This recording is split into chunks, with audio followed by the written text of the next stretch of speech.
This week in Jamaica Now, curfew hours relaxed, beaches opened and keys too, but the Prime Minister says the ban remains on entertainment events. Embattled Westmoreland Central MP George Wright resigns from the JLP. I have a heart of a lion and a mind of an entrepreneur. Crab farmer not deterred after thieves make off with almost his entire cast worth $200,000. Trelawny woman stabbed and left for dead begs the court to drop attempted murder charges against her ex-boyfriend.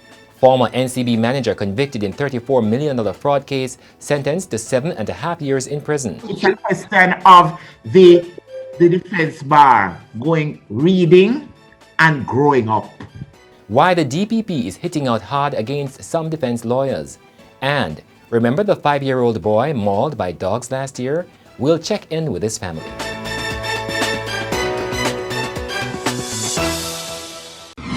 I'm DAMION Mitchell and this is Jamaica Now. The government has now lifted the ban on beach and river activities. The keys have also been opened. Meanwhile, the government has increased from 15 to 50 the number of guests allowed at weddings.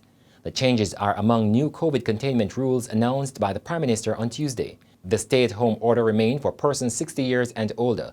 Church services may now accommodate 50 people up from 30 and memorial services may continue.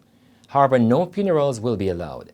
Burials may happen from 9 a.m. to 4 p.m. with a maximum of 15 people at the graveside, Mondays to Fridays. However, the Prime Minister says the ban on entertainment events, parties and round-robins will continue. Madam Speaker, the government is cognizant of the devastating impact that the pandemic has had on the entertainment industry and the large number of persons who depend on the industry for their livelihoods. We are engaged in discussions with the industry with a view to agreeing the appropriate protocols that could facilitate a limited reopening of the industry in the summer. Embattled Member of Parliament for Westmoreland Central, George Wright, has resigned from the ruling Jamaica Labour Party, the JLP. He, however, remains as a Member of Parliament. Wright found himself in a whirlwind of controversy ever since a video surfaced alleging that he physically abused a woman. He and his common-law wife, Tanisha Singh, had both filed assault complaints against each other. However, they declined to press charges. Meanwhile, the JLP says Wright has indicated that he intends to address the matters in the public domain. He has also reportedly expressed his continued belief in the policies and programs of the government and the party. Trelawny crab farmer Jermaine Morris woke up to find his backyard pen almost empty on Wednesday morning. Morris says 95% of his crabs, worth about $200,000, were stolen overnight in the community of Rock near Falmouth. He was alerted by his barking dogs around 2 o'clock in the morning.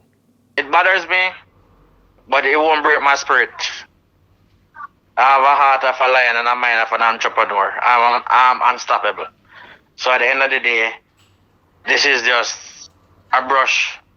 I'll recover even stronger. So, but to the person who did it, my warning is that's the last time.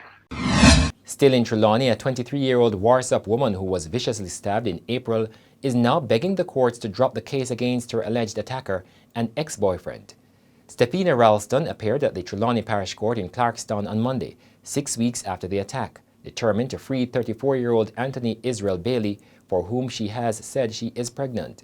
However, she was advised that such a request can only be dropped by the Circuit Court. Bailey, who was remanded on charges of attempted murder, is to return to court on June 9. The grand-uncle of the 15-year-old girl who was allegedly molested by a nursing assistant at the Noel Holmes Hospital in Lucy, Hanover, has now been arrested. The grand-uncle is also accused of sexually assaulting the girl. The frustrated teen had ended up in hospital after taking an overdose of pills to kill herself. It was during her hospitalization that she was reportedly molested by the nursing assistant. The employee has also been arrested and charged.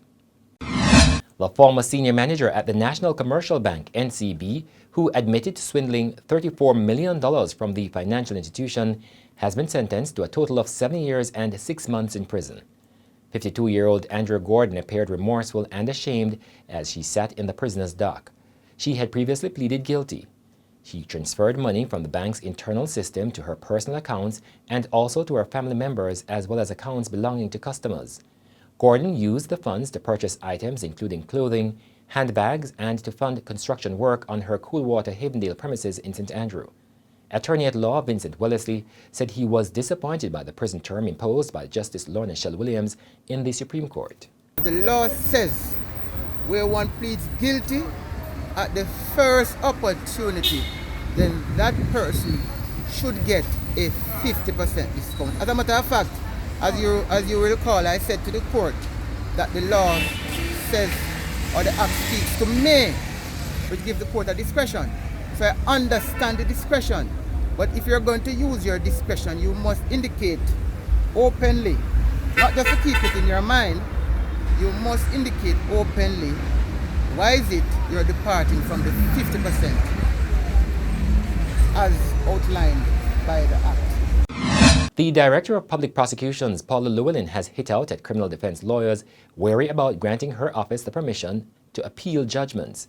Lawmakers are debating a bill to empower the Office of the Director of Public Prosecutions with the right to appeal low sentences and questionable decisions in the Supreme Court and parish courts. The defense bar are stuck in a time warp.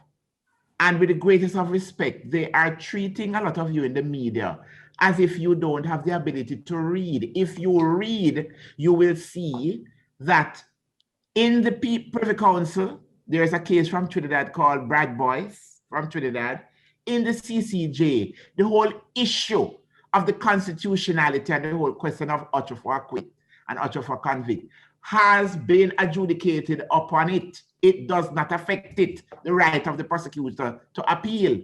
Some defense lawyers have strongly objected, arguing that the government undertaking to try a person twice for the same crime is in breach of the double jeopardy principle enshrined in the Constitution. The pendulum of justice must swing in both directions, not only for the accused, but also for the victim.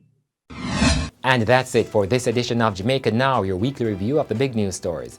Send us your comments at onlinefeedback@gleanerjm.com. Follow us on Twitter and Instagram at Jamaica Gleaner and on Facebook at Gleaner Jamaica. Like this video on our YouTube page, subscribe today and turn on your notifications. I'm Damian Mitchell, and before we go, remember the 5-year-old boy mauled by dogs last year in St. Anne? We'll check in with little MICKELE and his family in St. Deco. When I asked, can I cut the hair, the surgeon is saying no, because the hair needed for the other side. Okay. Yeah, and he is going back, hopefully, the ending of this year to the first part of next year. So he's going to take a rib from the side to make the ear, because he's with one ear now.